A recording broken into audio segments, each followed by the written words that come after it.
You know Dasher and Dancer and Prancer and Vixen, Comet and Cupid and Donner and Blitzen, but do you recall? What's up, you guys? This is your friendly neighborhood Extreme Spidey Guy here, and today I'm going to be doing a movie review of Arthur Christmas. Excuse me. Directed by Sarah Smith. So, how is this movie made? Well, following the underperformance of Flushed Away, DreamWorks Animation did not renew its partnership with Aardman. In April 2007, Aardman signed a 3-year contract with Sony, originally titled Operation Rudolph. The project was first announced in 2007. Aardman spent 18 months on pre-production on the story and design in the United Kingdom before relocating to Sony Animation Studio in Culver City, California, for another 18 months of production. On April 27, 2009, it was reported that production had begun with Aardman and Sony Pictures Imageworks working together on the animation. Arthur Christmas was released on November 11th, 2011 in the UK and on November 23rd in the US by Sony Pictures Releasing through Columbia Pictures label. The film received positive reviews from critics and earned $147 million at the box office. So, what's the story for this movie? Everyone knows that each Christmas, Santa Claus delivers presents to every last child on Earth. What everyone doesn't know is that Santa accomplishes that feat with a very high-tech operation beneath the North Pole. But when the unthinkable happens and Santa misses one child out of hundreds of millions and has to save the day, it's up to Arthur, voiced by James McAvoy, well known for playing the young Charles Xavier in the X-Men movies, Santa's youngest son, to deliver a present to the forgotten Tyke before Christmas morning dawns. So, what are my thoughts on this movie? This movie would have to be one of the best Christmas movies I have ever seen in my life. James McAvoy definitely nails the voice performance as Arthur in the film. And Hugh Laurie, Bill Nye, Jim Borderend, Imelda Stattern, and Ashley Jensen definitely give out phenomenal voice performances in this film.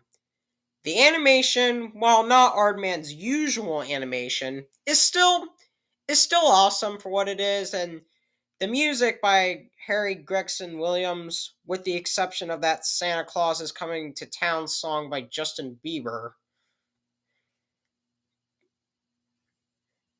is definitely phenomenal as well. And I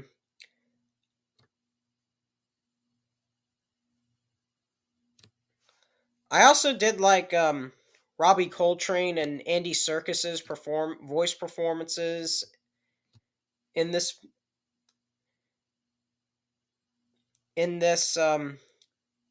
film. And I definitely do love Andy Serkis in like the Lord of the Rings trilogy and The Hobbit and Unexpected Journey, and Robbie Coltrane in the Harry Potter films. And Sanjeev Bhaskar, Joan Cusack, Jane Horrocks, Ian McKee, and Dominic West also gave out phenomenal performances as the lead elves as well. There's definitely a lot of great Easter eggs in this film, and there's actually no villain in this movie. There's no like plot twist whatsoever, and nobody actually turns evil whatsoever. And there's a lot of funny and heartwarming moments in this film as well. And and the ending is definitely phenomenal as well. So the story begins instead of a single individual. Santa Claus is a hereditary title belonging to the gift givers that has been carried on for many generations. The current Santa, Malcolm Claus, is heading for his 17th mission, but his role has been largely reduced to to that of a figurehead. The traditional sleigh and reindeer have been replaced by the S1, a high-tech vessel operated by hundreds of elves that use advanced equipment and military precision to deliver presents.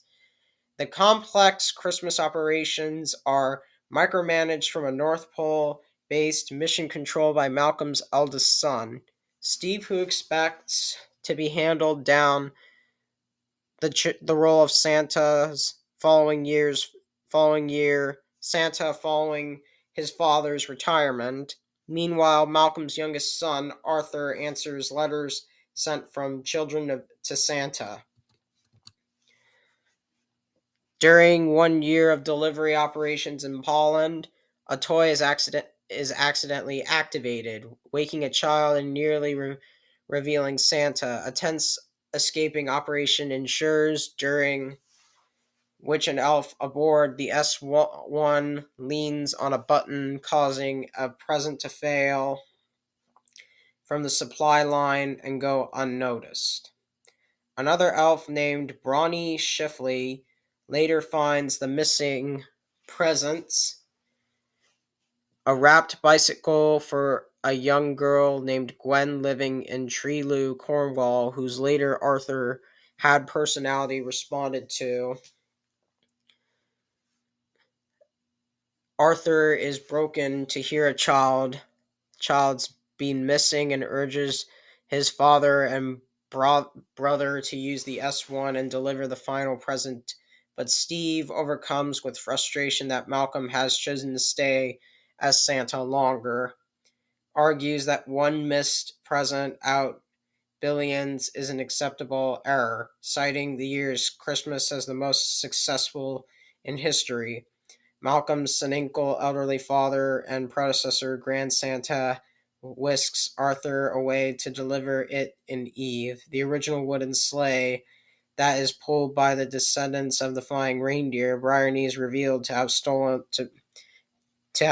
away and joins the pair, but they get lost on 3 different continents. But several of their reindeer encounter many obstacles, ultimately being mistaken for aliens and causing an international military incident. Arthur is shocked and hurt to learn that Grand Santa only agreed to go on the trip to boost his own ego. Malcolm is indifferent to the missing present, and Steve refuses to help them, but he believes Arthur's efforts could undermine his attempts to become the next Santa. Finally, stranded on an island in Cuba, Arthur becomes disillusioned with his family and nearly gives up.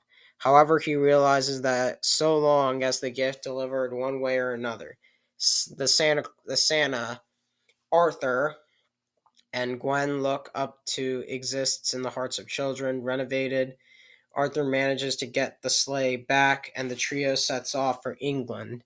Meanwhile, the elves grow increasingly alarmed at rumors that neglected delivery and the Claus's indifference, sending them into a panic.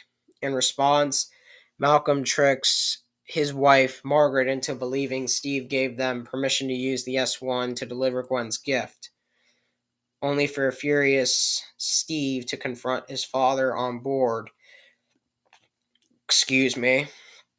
And a dejected Malcolm recognizes his inability to properly land. Steve drives the S1 and delivers a superior present, only to realize that Malcolm had accidentally set the address to the wrong child, revealing Steve's inability to connect with children. Arthur's group reach England, but the loose remaining reindeer, furthermore, a predator drone scrambled by Chief D. Silva of the UNFITA and UNFITA,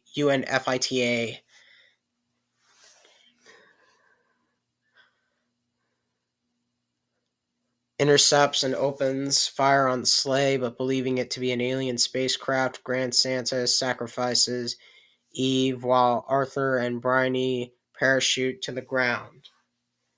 All paths descend on Gwen's house before she awakens, only to have everyone but Arthur quarrel about who gets the actual place, the gift. Noticing that Arthur was the only one who's genuinely cared about Gwen's happiness, the Elder Clauses collectively realize that he is the sole worthy successor.